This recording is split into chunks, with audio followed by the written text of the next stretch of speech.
Good afternoon, good morning. Sitting here watching this documentary, right? This 1965, the march across that Pettus Bridge, Selma, Alabama. Listen to this. Before Turnaround Tuesday on March the 9th, before Bloody Sunday on March the 7th, there was something that happened in Tuscaloosa, Alabama on June the 9th, 1964, that came to be known as Bloody Tuesday.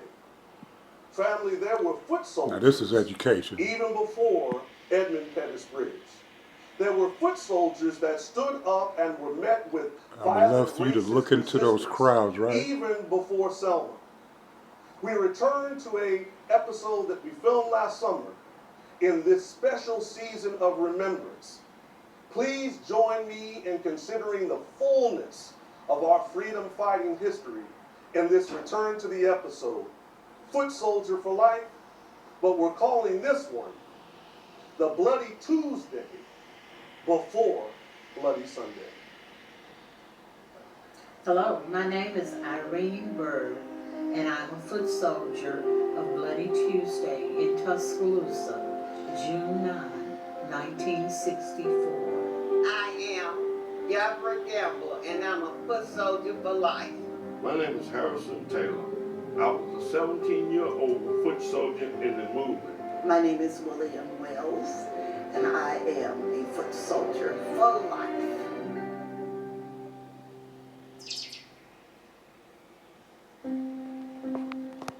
Bloody Tuesday is one of the Black last Journals. great untold stories of the movement. It Like, involves subscribe some to of the video, most please. important activists of 1964.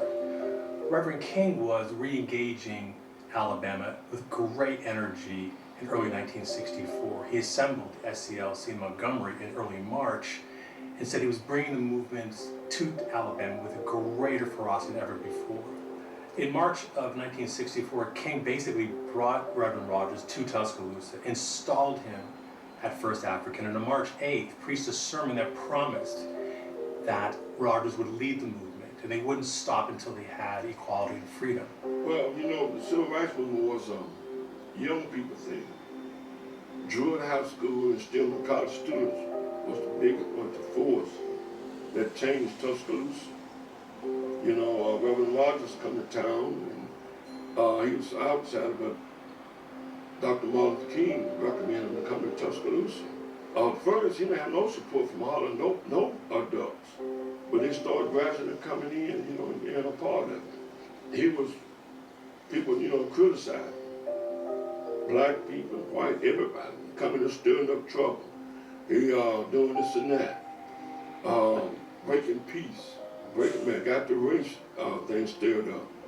Druid High School, Stillman College students were the massive force behind it because adults was afraid of losing their jobs.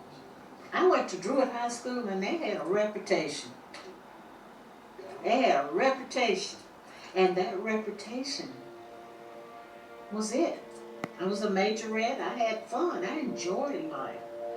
But yes, things started to change as we got older and as we met the obstacles and confronted them firsthand. In June 9, 1964, Bloody Tuesday, as we call it, was firsthand. Rogers organized hundreds, thousands of black men and women from not only Tuscaloosa but from West Alabama to picket stores, to march in the streets, to try to sit on lunch counters that had been forbidden to them for generations. The more they marched, the more violent it became. Repeatedly, white citizens would grow in numbers and would douse them with acid, shoot them with pellet guns, would beat them. Sometimes the police would stop the violence, sometimes they would. Tell me what a black man or a black person has not experienced. Tell me what we have not experienced. We wasn't served downtown Woodland. We could smell the food, but we couldn't eat the food. But the black I show you what I learned, though. And that was wrong.